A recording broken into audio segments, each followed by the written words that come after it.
অনুগ্রহ করে পুরো মেনুটা শুনে সামনে আগান। বুঝলাম না, মা কি আমার মোবাইলের কাস্টমার কেয়ারের সাথে বিয়ে দিল? কথা বলতে চাইলে 1 প্রেস করুন, আর ঘুমটা খুলতে চাইলে 2 প্রেস করুন, আর ঘুমটা খুলে স্পর্শ করতে চাইলে 3 চাপুন। না মানে ম্যাডাম, আমার তো আপনার সাথে বিয়ে হয়েছে, আমি বাসর করতে চাই। সরি, আপনার অ্যাকাউন্টে পর্যাপ্ত ব্যালেন্স নেই। অনুগ্রহ করে রিচার্জ করুন, দেনমোহরের টাকা পরিশোধ করুন। এই বিষয়ে আরো বিস্তারিত জানতে চাইলে আমার বাবা মাকে কল করুন। পুরো প্যাকেজটি চালু করতে কাবিনের 10 লাখ টাকা রিচার্জ করুন। হাই রে, মোবাইলের কাস্টমার কি আর এটা কি আমার কপালে ছিল? বিয়ে করার জন্য ধন্যবাদ।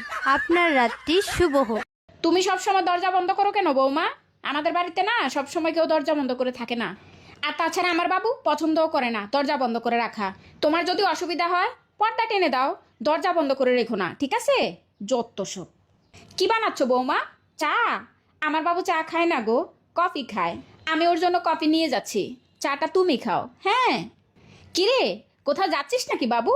ডিনারে? কই আমাকে বললি না তো। ও আচ্ছা, সাবধানে যাস বাবু। দেখছো বউটা আসার পর থেকে ছেলেটা কেমন দূরে চলে যাচ্ছে আমাদের থেকে। আগে কিচ্ছু না বলে করতো না, আর এখন কোনো কিছু বলার প্রয়োজনে মনে করে না। ছেলেটা আমার দূরে চলে যাচ্ছে আমার থেকে। কি রে বাবু, আজকের রান্না কেমন হয়েছে? আজকে আমার বৌমা নিজে হাতে সব রান্না করেছে, আমি শুধু পাশে দাঁড়িয়ে একটু দেখিয়ে দিয়েছি কিভাবে কি করতে হয়, কোনটার পর কোনটা দিতে হয়, তাই জন্য এত মজা হয়েছে।